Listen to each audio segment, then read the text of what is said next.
If freedom of speech is taken away, then dumb and silent we may be led, like sheep to the slaughter.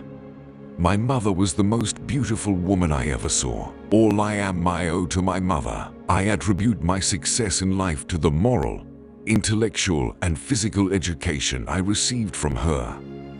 There is nothing which can better deserve our patronage than the promotion of science and literature. Knowledge is in every country the surest basis of public happiness.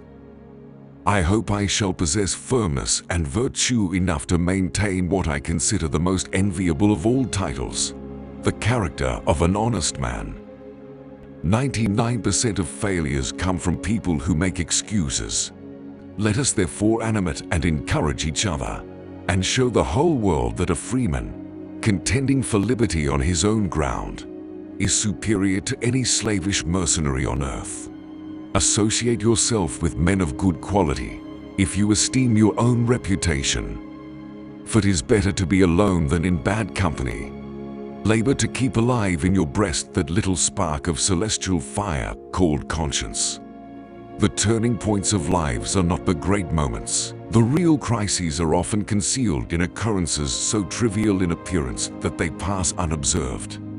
Happiness depends more upon the internal frame of a person's own mind than on the externals in the world. Experience teaches us that it is much easier to prevent an enemy from posting themselves than it is to dislodge them after they have got possession. To encourage literature and the arts is a duty which every good citizen owes to his country. Paper money has had the effect in your state that it will never have, to ruin commerce, oppress the honest, and open the door to every species of fraud and injustice. I conceive a knowledge of books is the basis upon which other knowledge is to be built. Discipline is the soul of an army. It makes small numbers formidable. Procure success to the weak, and esteem to all. Be courteous to all, but intimate with few. And let those be well tried before you give them your confidence. Where are men of abilities? Why do they not come forth to save their country? I hold the maxim no less applicable to public than to private affairs, that honesty is always the best policy. There is nothing so likely to produce peace as to be well prepared to meet the enemy. We should not look back unless it is to derive useful lessons from past errors, and for the purpose of profiting by dearly bought experience. It is substantially true that virtue or morality is a necessary spring of popular government. The rule, indeed, extends with more or less force to every species of free government. If to please the people, we offer what we ourselves disapprove, how can we afterwards defend our work? Let us raise a standard to which the wise and honest can repair. The rest is in the hands of God. Overgrown military establishments, which, under any form of government, are inauspicious to liberty, and which are to be regarded as particularly hostile to republican liberty. Be not glad at the misfortune of another, though he may be your enemy. Gentlemen, you will permit me to put on my spectacles, for I have grown not only gray, but almost blind in the service of my country. No punishment, in my opinion, is too great for the man who can build his greatness upon his country's ruin. Death, the abyss from where no traveler is permitted to return. It is absolutely necessary for me to have persons that can think for me, as well as execute orders. Strive not with your superiors in argument, but always submit your judgment to others with modesty. Arbitrary power is most easily established on the ruins of liberty abused to licentiousness. We began a contest for liberty ill provided with the means for the war.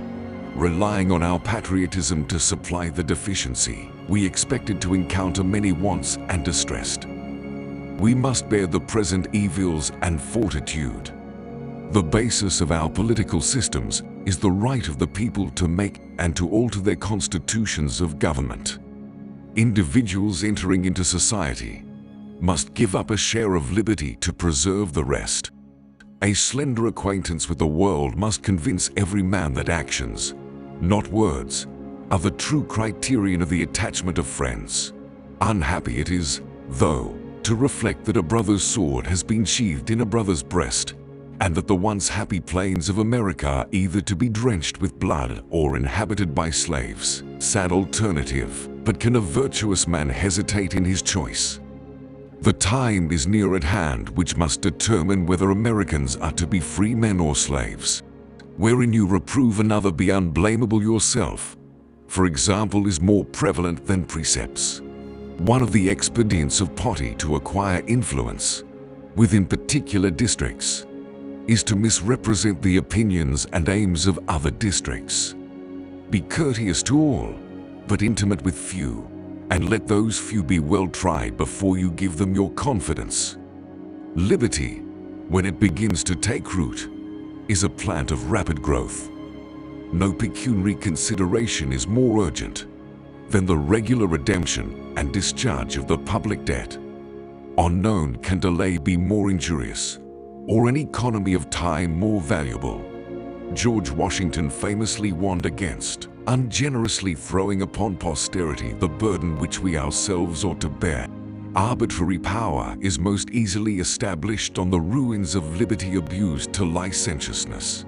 Let your conversation be without malice or envy, for it is a sign of a tractable and commendable nature. And in all cases of passion admit reason to govern. The reflection upon my situation and that of this army produces many an uneasy hour when all around me are wrapped in sleep. Few people know the predicament we are in. Every day the increasing weight of years admonishes me more and more that the shade of retirement is as necessary to me as it will be welcome. The great mass of our citizens require only to understand matters rightly, to form right decisions. Interwoven as is the love of liberty with every ligament of your hearts, no recommendation of mine is necessary to fortify or confirm the attachment. A man ought not to value himself of his achievements or rare qualities of wit, much less of his riches, virtue or kindred. Let your conversation be without malice or envy, for it is a sign of a tractable and commendable nature.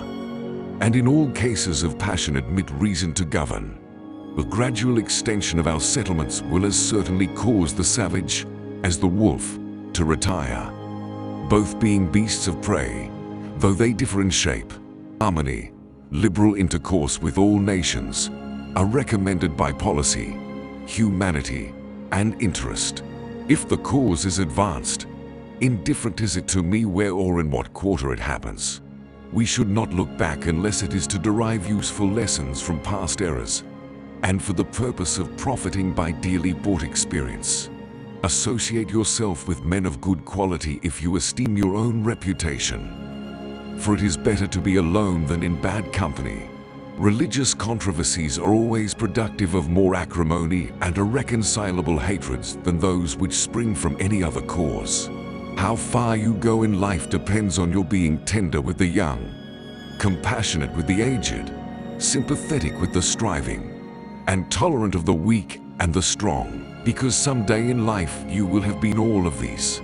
The nation which indulges toward another a habitual hatred or a habitual fondness is in some degree a slave. It is a slave to its animosity or to its affection, either of which is sufficient to lead it astray from its duty and its interest.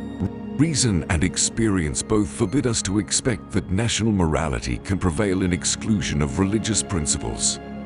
Religious controversies are always productive of more acrimony and irreconcilable hatreds than those which spring from any other cause. We believe in the power of words and how they can cultivate inspiration and motivation. We believe that the right words can change your life. We've gathered some of our favorite quotes from famous philosophers and thinkers. We hope that these words will inspire you to live your best life. Thank you.